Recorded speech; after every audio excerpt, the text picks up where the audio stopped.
Hi friends, PG న్యూస్కి స్వాగతం. Kuwait మరియు విస్తృత ప్రాంతం ఎదుర్కొంటున్న ప్రస్తుత పరిస్థితుల దృష్ట్యా కఠినమైన పరిస్థితుల్లో ఆలీ ఇన్బా అబీ తాలిబ్ బలిదానం గుర్తుగా పరిమిత సంఖ్యలో హుస్సేనియాలకు స్మారక ఆచారాలు నిర్వహించడానికి అనుమతి ఉందని అంతర్గత వ్యవహారాల మంత్రిత్వ శాఖ ప్రకటించింది. ఎంపిక చేసిన హుస్సేనియాల యాజమానులు మరియు సంబంధిత అధికారులతో సమన్వయం మరియు ఒప్పందం తరువాత రాత్రి 10 గంటల నుండి 30 నిమిషాల పాటు ఆచారాలను అనుమతిస్తామని మంత్రిత్వ శాఖ ఒక ప్రకటనలో తెలిపింది.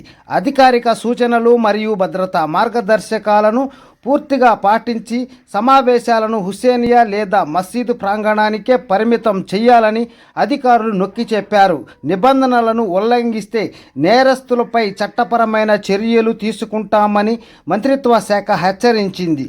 ఆమోదించబడిన హుస్సేనియాల యాజమానులు ఆచారాలను నియంత్రించే నిబంధనలకు కట్టుబడి ఉన్నట్లుగా అధికారిక ప్రతిజ్ఞపై సంతకం చేయడానికి అంతర్గత వ్యవహారాల మంత్రిత్వ శాఖలోని సంబంధిత విభాగాలకు నివేదించాలని కూడా పేర్కొంది.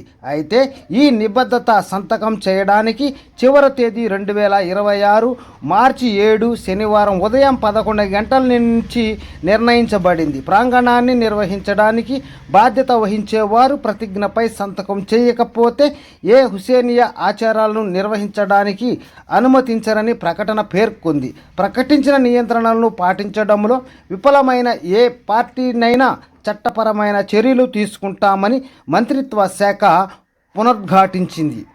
ఇలాంటి మరెన్నో లేటెస్ట్ అప్డేట్స్ అందరికంటే ముందుగా మీ మొబైల్లో నోటిఫికేషన్గా పొందాలనుకుంటే ఛానల్ సబ్స్క్రైబ్ చేసుకోండి. నచ్చితే వీడియోకి లైక్ చేయండి, మీ ఫ్రెండ్స్ అందరికి కూడా షేర్ చేయండి.